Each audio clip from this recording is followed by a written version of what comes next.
What a brilliant day. The combination of years of hard work from a number of people, be it Royal Air Force, Royal Navy, my civil servants and the industrial partners that we have here at Marham, but also I think the culmination of support from the local community. When the aircraft touch down today, it's going to be a really proud moment for all of those people that have been involved. It gives us a future, and I think it's a really important future for the Royal Air Force, for the Royal Navy, for the UK Defence.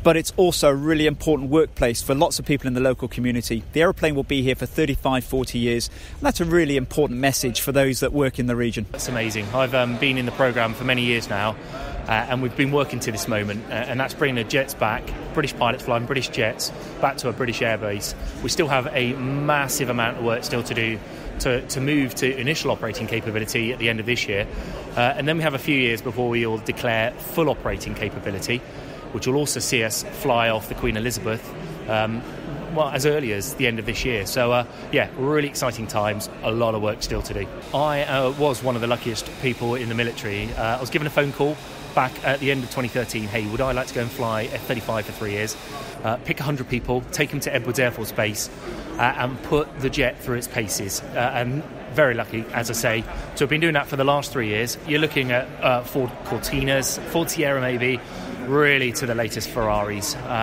Historically, it used to take almost all your capacity to fly the jet. But you come to F-35 and you merely ask the jet to do it. And if it is safe to do so, if it can do so, it will.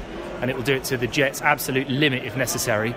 But it means that the pilot is only applying about 20% of his capacity to fly it, which means I sit back and I look at the multitude of sensors that are on it, just giving me hundreds and hundreds of footprints of what the enemy are doing, and that means I can really just fight the war. I'm not worried about actually flying the jet. I do get emotional when we get close to a milestone on the project, so today is a really big milestone for the wider Lightning programme, and it's terribly exciting, not just for me personally, but for my team and the wider project team in support of getting to the position that we're into today. And it's not just for the people from RAF Marham either, it's also because of the local community. They've been waiting now for years, knowing that Lightning's going to be coming.